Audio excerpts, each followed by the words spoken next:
আসসালামু আলাইকুম। আমি মাহফুজ আহমেদ, সহকারী শিক্ষক, SK government girls high school, Manikganj. আজকের অনলাইন ক্লাসে সবাইকে স্বাগতম। আজকের বিষয় আইসিটি, মাইক্রোসফট এক্সেল ওয়ার্কশিট। আজকের ক্লাসটি অষ্টম, নবম, দশম শ্রেণীর ছাত্রীরা দেখতে পারো, কারণ অষ্টম, নবম, দশম তিন ক্লাসেই এক্সেলের ব্যবহার আছে। তো কীভাবে আমি ফাইলটি ওপেন করব, তো প্রথমেই আমি আমার ডেস্কটপ এনভায়রনমেন্টের ফাঁকা জায়গায় রাইট ক্লিক করব। রাইট ক্লিক করে নিউতে যাব, নিউতে ক্লিক করে অথবা ধরে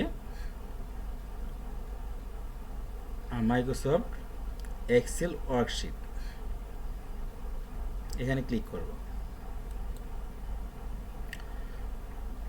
তো আমার একটা ওয়ার্কশিট তৈরি হয়ে গেল। এটা আমি নাম দিতে পারি, যে কোনো নামই দিতে পারি। তো আমি দিব অনলাইন ক্লাস।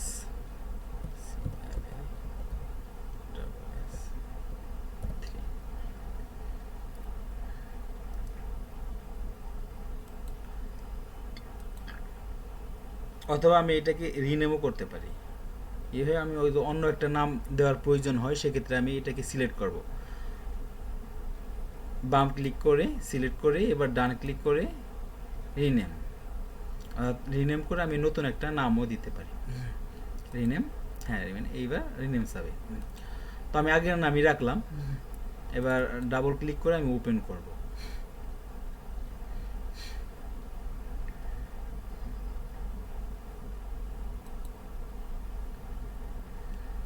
তো একটি ওয়ার্কশিট আসলো। তো এইখানে ওয়ার্কশিটের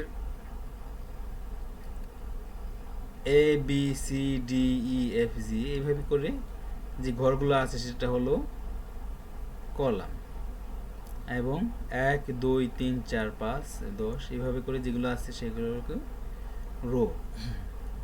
আর এই যে ছোট ছোট ঘর দেখা যায়, এই একটা ঘর, এই একটা ঘর, এই যে ঘর, এগুলোকে সেল বলা হয়। তো এমনি করে অসংখ্য সেল আছে। হ্যাঁ, তো সেগুলো আমরা শেষ করতে পারবো না প্রায় অল্প সময়ের মধ্যে। দেখো, এটা যদি আমি নিচের দিকে টানি তাহলে নিচে যাইতে থাকবে, এবং এই যে অ্যারো চিহ্ন এখানে ক্লিক করি তাহলে যাইতেই থাকবে। দেখো যাচ্ছে তো যাচ্ছেই। হ্যাঁ, আর যাইতে আছে। এমনি করে আবার এ বি সি ডি এই যে কলামগুলা, এইটা দেখো আমি এই পাশে যদি ক্লিক করি তাহলে এইদিকেই যাইতে থাকবে, যাচ্ছে তো যাচ্ছেই। তো কতগুলা কলাম এবং রো আছে সেটা আমরা কিভাবে দেখতে পারি শুরু থেকে।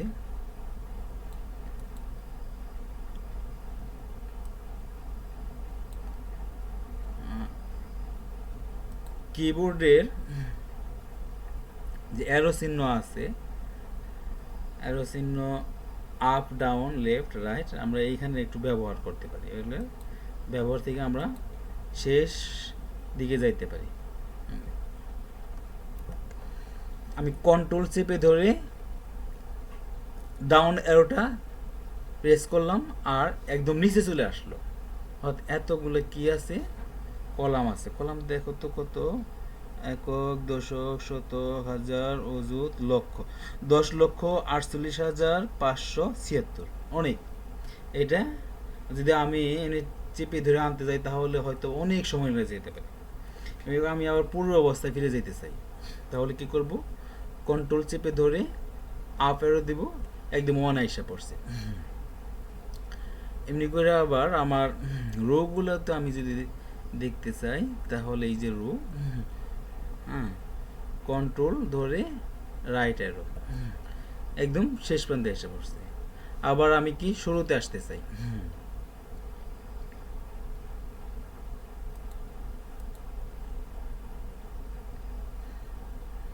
কন্ট্রোল লেফট, একদম শুরুতে এসে পড়লো। তো যাই হোক, তো মাইক্রোসফট ওয়ার্ড এক্সেলটা মূলত যোগ বিয়োগ গুণ ভাগ হিসাবের শতকরা হিসাবের জন্য ব্যবহৃত হয়। তো এইটি আবার রেজাল্ট শিট করার জন্য ব্যবহৃত হয়। তোমাদের ক্লাসে যদি রেজাল্ট শিট নাই, তো আমি গুণ বিয়োগ ভাগ এগুলাই দেখাবো কীভাবে করতে হয়। তো এই যে সেল আছে, প্রতিটা সেলেরই একটা করে নাম আছে বা মান আছে। আমি যখন সেলে নেই, দেখো কলাম এবং রো দুই পাশে কালার চেঞ্জ হয়ে যায়। এখন আছে কি B3। এবার এইখানে আসি, তখন কি হবে C4। তো এই যে একটা সেল, এই সেলটার আমি যখন কল করব তখন এটাকে A1 দিয়ে কল করতে হবে। এমনি করে এইটা হলো কি B1। আবার তারপরটা আছে কি A2, অর্থাৎ কলাম এবং রো মিলেই সেলটাকে কল করতে হয়। যদি এই তারপরটা সেলে আসে তাহলে কি হবে B2। এইটাকে আসলে কি এই যে কালার হয়ে গেছে, C এবং 4 কালার হয়ে গেছে, তো এটা কল করতে হবে C4। তো এরকম সেলগুলার প্রত্যেকটার কি একটা নির্দিষ্ট মান আসে, সেগুলো থেকে আমাকে কল করতে হবে। তো আমি প্রথমে কি করব, একটা সংখ্যা দিই, তারপরে সেলে আসি।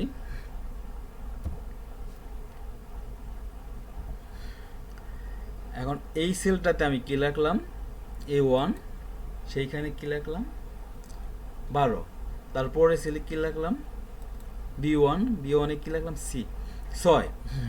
এখন এইটাকে আমি বিয়োগ করতে চাই, কীভাবে করব, তারপরের সেলে আসবো, অর্থাৎ রেজাল্ট সেল, এটাকে C1 হলো কি রেজাল্ট সেল। রেজাল্ট সেলে আমি প্রথমে কি সমান চিহ্ন দিব। এইবার আমার বিয়োগ করতে হবে 12 থেকে 6। আমি তো 12 থেকে 6 আমি বিয়োগ করব না, আমি সেলটার নাম লিখে দেব এখানে সেলের নামটা কি A1। হ্যাঁ, আমি কি লিখবো A1 হয়ে গেছে। এবার কি বিয়োগ চিহ্ন আছে, বিয়োগ চিহ্ন দিব। তো আমি এই যে A1 লিখলাম, এটা না লিখেও পারি, কীভাবে পারি, যে সেলটাকে আমি লিখতে চাই সেইখানে আমি জাস্ট ক্লিক করব, বাম ক্লিক, এই যে এখানে ক্লিক করব, সেলের নামটা এসে পড়লো B1। এবার আমি কি করব, এন্টার বাটনটা প্রেস করব, রেজাল্ট হয়ে গেছে। 12 থেকে 6 বিয়োগ করলে 6 হয়, আমরা এই যে রেজাল্টটা পেয়ে গেলাম, রেজাল্ট সেলে রেজাল্টটা পেয়ে গেলাম। দেখো এই যে আমি কীভাবে করছি, এই যে এখানে দেওয়া আছে সেটা, রেজাল্ট সেলে সমান A1 বিয়োগ B1, তারপর এন্টার চাপলে আমরা কি হয়ে রেজাল্ট হয়ে যাবে। এবার আমি কি করব, যোগ করব, একই নিয়ম হবে, সমান আমি কি করব A1 যোগটা হলো বাটনের উপরের পাশে যখন এটা থাকে তখন শিফট চেপে ধরতে হয়, শিফট চেপে ধরে দিলে ওইটা যোগটা আসবে, আর নর্মালি দিলে নিচের যেটা আসে সেটা আসবে। তো আমি এবার এই সেলটাকে দিব, এই সেল আমি না লিখে মাউস ক্লিক করব, তাহলে আইসা পড়বে। এবার আবার যোগ দিব, এই পরের সেলটা নেব, ক্লিক করলাম, হয়ে গেল। এবার আমি কি করব, এন্টার চাপবো, রেজাল্ট হয়ে গেছে। দেখো তো রেজাল্টটা ঠিক আছে কিনা, 12 যোগ 6 যোগ 6 24 হয়ে গেল।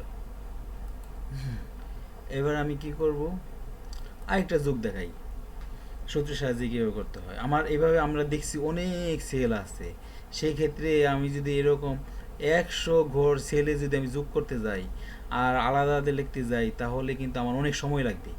হ্যাঁ, আবার কোনো ভুল হওয়ার সম্ভাবনা আছে। তো আমি যদি সূত্রের মাধ্যমে করি, সমান SUM সাম ফার্স্ট ব্রেকেট দিয়ে আমি কি করব, ফার্স্ট সেল কি আমি যেটা যোগ করতে চাই সেটার প্রথম সেল কোনটা, এই যে এইটা। এবার ক্লিক করলাম অথবা লিখে দিলাম, আমি দুইটা করতে পারি। তারপর হলো কোলন দিলাম, কোলন দিয়ে, এবং লাস্ট সেল কোনটা, লাস্ট সেল হলো যেটা যোগ করতে চাই এইটা, D1 আমি এখানে ক্লিক করব, D1 এসে পড়লো। এবার ব্রেকেট দিয়ে আটকাই দেব, এন্টার চাপবো, রেজাল্ট হয়ে গেছে। দেখো তো রেজাল্টটা ঠিক আছে কিনা, 24 যোগ 6 যোগ 6 যোগ 12, অবশ্যই ঠিক আছে। তো এইভাবে আমি করতে পারি। দেখো সূত্রটা আবার কীভাবে আসছে, আমি এই যে এইখানে করলাম সমান সাম ফার্স্ট ব্রেকেট A1 মানে ফার্স্ট সেল, হ্যাঁ, তারপর কি কোলন, তারপর কি এই যেখানে কি আসলো D1 মানে লাস্ট সেল। তো এইভাবে আমি করতে পারি। এখন আমার এরকম ধরো এই 100 কলাম জুড়ে আমার কি যোগ করতে হবে। সেই ক্ষেত্রে আমি কি প্রতিবার এই সূত্র লিখে যোগ করব, প্রতিবারই যোগ করে যাব? তাহলে তো অনেক সময় লাগবে। আমি কি করতে পারি, রেজাল্ট শিটে আসার পর এই যে এইখানে যে একটা চিহ্ন আছে দেখো, এই দেখো চেঞ্জ হয়ে যাচ্ছে, এই যে মোটা, কিন্তু এই আমি এই কর্নারে নিলে চিকন হয়ে যাচ্ছে। ঠিক এইখানে নিয়ে মাউসের বাম পাশে চেপে ধরে আমি এটাকে নিচে নিয়ে আসবো আমার যতটা প্রয়োজন। এবার কি হইলো, তার মানে কি আমি যে একবার সূত্রটা লিখছি সেই সূত্রগুলো এখানে প্রতিটার মধ্যে আইসা পড়ছে। হ্যাঁ, দেখো এই যে এইখানে একই ধরনের সূত্র দেখা যাচ্ছে, কিন্তু এইটার মধ্যেও সেই সূত্র দেখা যাচ্ছে, এই যে আমি যে সূত্রটা লিখছি, অর্থাৎ আমি সূত্রটাকে কপি করে নিচে নিয়ে আসলাম। কিন্তু এইটার নিচে যদি আমি ক্লিক করি, দেখো এইখানে একটু খেয়াল দেখো কি হয়, এইবার কোনো সূত্র নাই। তার উপরটাই যদি দেই তাহলে এখানে কি হবে, দেখো একটু চেঞ্জ হয়ে যাচ্ছে। এখন আমি এই পাশে আমার সংখ্যাটা বসাবো, আর কি হবে, এই যে রেজাল্ট সেল, সেইখানে পরিবর্তন হতে থাকবে 2। এবার আমি কি করব, 2 এর পরের সেলে, হ্যাঁ ওই যে 2 হয়ে গেছে, 3 পরের সেলে আসলাম, এই যে যোগ হয়ে যাচ্ছে, অটো যোগ হয়ে যাচ্ছে, 4 পরের সেলে আসলাম, অটো যোগ হয়ে যাচ্ছে, 5 পরে সেলে যাব, অটো যোগ হয়ে গেল। অর্থাৎ আমি এইভাবে সংখ্যা যখন দিতেই থাকবো, ওটা কি করবে, অটো যোগ হয়ে নেবে, আমার আর যোগ করতে হবে না, যেহেতু আমি একবার সূত্র কি করছি, কপি করছি। তো আমরা এইভাবেও করতে পারি। সেক্ষেত্রে আমার কি সময় সহজ হয়ে যাবে, খুব সহজে আমি এটা করতে পারবো। আমি আবার একটু গুণ করা দেখাই, কীভাবে গুণ করতে হয়। সেটা হলো, ধরো 3 পরের সেলে কি আছে, 4। এখন এই দুইটাকে আমি গুণ করব, গুণটা খুব সহজ, সমান, তারপর কি দিব, ফার্স্ট সেল, এই যে ফার্স্ট সেল আছে, এটা আমি ক্লিক করতে পারি অথবা লিখেও নিতে পারি। হ্যাঁ, এখানে ক্লিক করলাম, ফার্স্ট সেল আসা পড়লো। তো এইখানে গুণ কোনটা দিয়ে হয়, কিবোর্ডের উপরের পাশে সংখ্যা 8 যেটার মধ্যে আছে 8, তার উপরে ছোট করে একটা স্টারিক সাইন আছে, এই স্টারিক সাইনটাই হলো গুণ বোঝায়। শিফট চেপে ধরে আমি যদি 8 চাপি তাহলে স্টারিক সাইনটা এসে পড়ে, এই যে এরকম। হ্যাঁ, তো এইবার আমার পরের সেলটা দিব, পরের সেলটা দেওয়ার পরে এটা কি হয়ে যাবে, এন্টার চাপলেই গুণ হয়ে যাবে, একই নিয়ম। আমি যদি ভাগ করতে চাই তাহলে কীভাবে আসবে, ধরো এটার মধ্যে আমি কি করব, ভাগ করব, 24, পরেরটায় দিলাম হইল 3। এবার সমান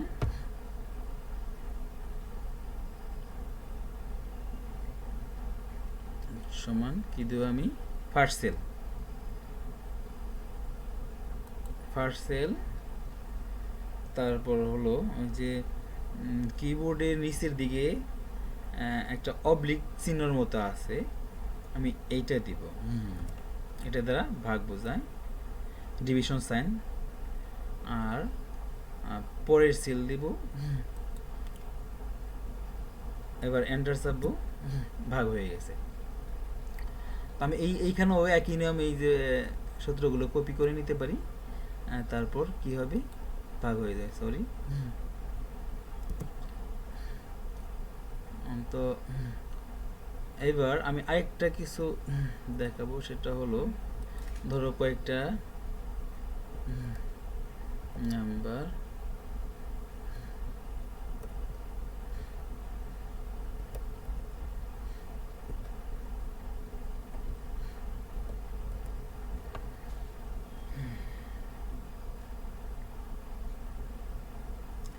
এরকম আরো অনেকগুলা সেল জুড়ে হয়তো কি আছে, অনেকগুলা সংখ্যা আছে। এখন আমি এই সংখ্যা থেকে কি করতে চাই, কতগুলা সংখ্যা আছে সেলে আমি সেটা গণতে চাই।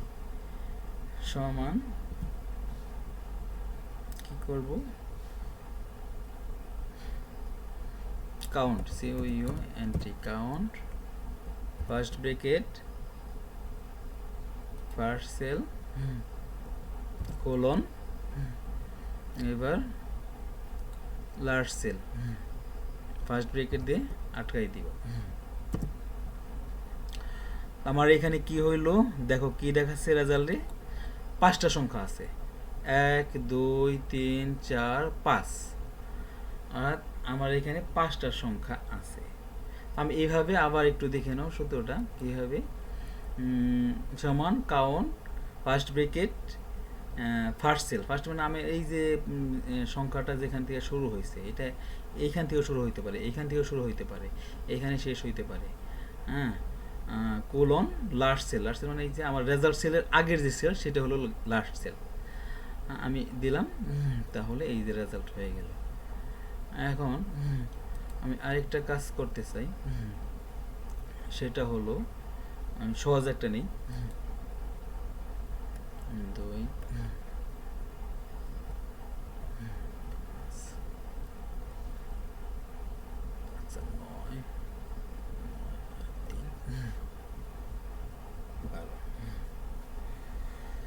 যাই হোক 1 2 3 4, আমি এইখানে একটু অ্যাভারেজ করতে চাই,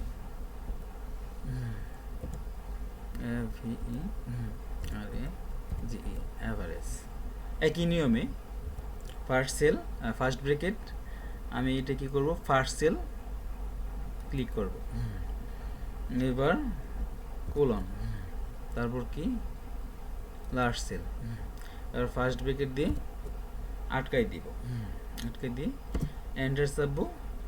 এবার কি হয়েছে, অ্যাভারেজ কত হয়েছে, 3,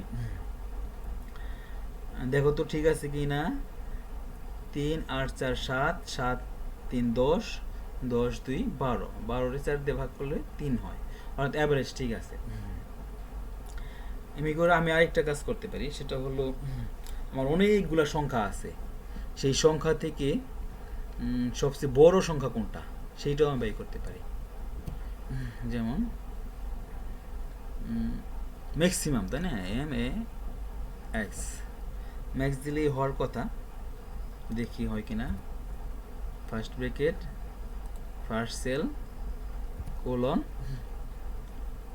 লাস্ট সেল, অর্থাৎ রেজাল্ট সেলের আগের সেল, এবার ফার্স্ট ব্র্যাকেট আটকাই দিব, এন্টার। হ্যাঁ, এইখানে আমার চাইছিলাম সে সবচেয়ে বড় সংখ্যা কোনটা, তো এই সবচেয়ে বড় সংখ্যা বোঝাইছে আমার এখানে 4, দেখো এইখানের মধ্যে সবচেয়ে বড় সংখ্যাটা কিন্তু এইটাই, তাহলে এই রেজাল্ট ঠিক আছে। এবার আমি আরেকটা জিনিস দেখব, সেটা হলো সবচেয়ে ছোট সংখ্যা কয়টা এই কয়েকটার মধ্যে, মিনিমাম না, MIN, মিনিমাম দিলে হওয়ার কথা, ফার্স্ট সেল,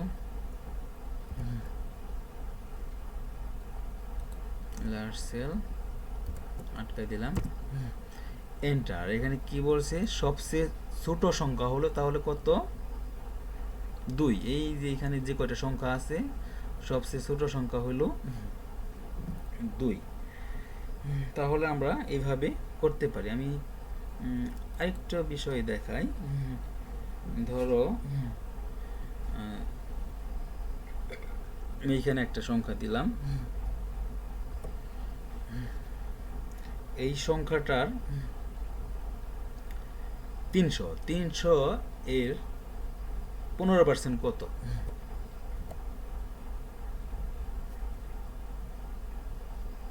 সমান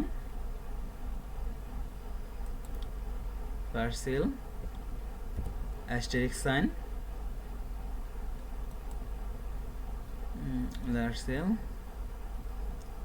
তারপরে পার্সেন্টেজ সাইন হওয়ার কথা। হ্যাঁ, হয়ে গেছে মনে হয়। তাহলে 300 এর 15%, 300 এর 15% কত? 45, ঠিক আছে না? 300 এর 15% হলো 45। এখন আমি আরেকটা বিষয় দেখাই, এইটাতেই দেখাই। 300